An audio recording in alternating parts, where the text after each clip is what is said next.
Sujet du jour, comment éviter les fuckboys. Alors, fuckboy, c'est un mot anglais. Je vous avoue que je ne connais pas d'équivalent français, mais si vous en connaissez un ou si vous venez juste d'en inventer un qui colle bien, ben, n'hésitez pas à le partager dans les commentaires. Ce serait intéressant d'avoir un mot français parce que j'aime pas utiliser des anglicismes. Bref, définition, un fuckboy, c'est quoi? C'est un gars qui, pour arriver à ses fins, il est prêt à raconter n'importe quel bobard juste pour finir dans le lit des filles qu'il vise. Donc il va mentir et il va pas être clair sur ses intentions. C'est en gros comme ça qu'il se caractérise et il couche avec beaucoup de filles différentes. C'est un mode de vie assez superficiel d'être un fuckboy. C'est peut-être que vous en avez rencontré. Moi je n'ai pas rencontré beaucoup, mais un peu quand même. Forcément on finit par les croiser à un moment. Donc en gros il vise des filles sexy et puis une fois qu'il a eu ce qu'il voulait, ben voilà, il n'y a rien d'autre qui l'intéresse. Bon. Après, ils font ça, mais le problème c'est qu'ils mentent, c'est qu'ils sont pas clairs et c'est pas très honnête. Après, les MST et tout ça, c'est encore un autre problème. On pourrait parler de contraception aussi. Le fuckboy, il est pas très attentif à la contraception. Limite, s'il laisse des gamins un peu partout, il s'en fout.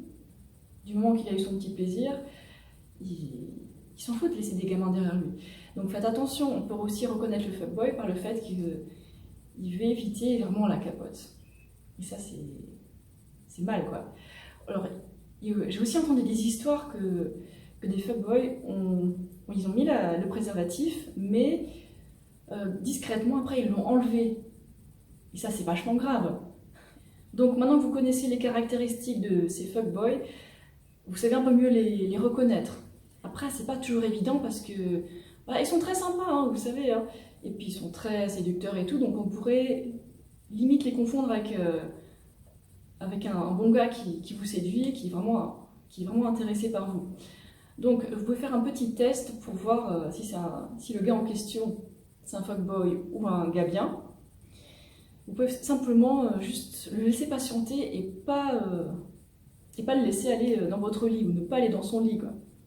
Et si le gars il comprend qu'il n'y a pas moyen de coucher, il va dégager. Alors qu'un type bien, il va rester plus longtemps. Si vous manifestez un certain intérêt pour lui, que vous faites des bisous, des câlins, il va rester un peu. Il va patienter quand même plus longtemps, alors que le fuckboy il est quand même vachement pressé, quoi. Il est que intéressé par le sexe. Et si vous lui faites comprendre que non, il va se diriger vers quelqu'un d'autre, vers la prochaine fille. Et là, ce sera plus votre problème, quoi. Donc, faites ce test de réactions possibles. Le gars compréhensif qui est vraiment intéressé par vous et qui a vu que vous flirtez avec lui et que ça avance de toute façon, et le fuckboy qui veut juste sa finalité, quoi. Voilà, donc faites ce test-là et puis faites attention à la manière dont les gars se comportent, quoi. Je sais que la séduction c'est un truc qui est assez instinctif ou pas chez certains, donc c'est pas forcément évident de voir tous ces signes-là. Mais si vous pouvez vous épargner des gars malhonnêtes et qui vont risquer de vous mettre enceinte alors que vous n'avez rien demandé et que vous prenez toutes les précautions, voilà, donc sachez ce que vous cherchez. Vu que j'aime bien les nuances, je profite aussi de cette vidéo pour vous parler des gars qui s'éclipsent après la première nuit. Vous savez, quand il se barre comme un voleur, quoi, une fois qu'il a eu ce qu'il voulait. Alors c'est pas forcément des fuckboys, ça peut être juste un gars qui trouve pas de raison de rester, en fait. Et en fait, par exemple, si le gars il vous connaît pas, s'il connaît pas vous la fille, ou alors s'il aime pas votre personnalité, ou alors s'il n'a pas eu le temps de la connaître, une fois qu'il a eu ce qu'il voulait, il va se dire qu'est-ce que je fais là? Il n'y a rien qui me retient, donc il va partir et puis se sentir un peu mal à l'aise et partir.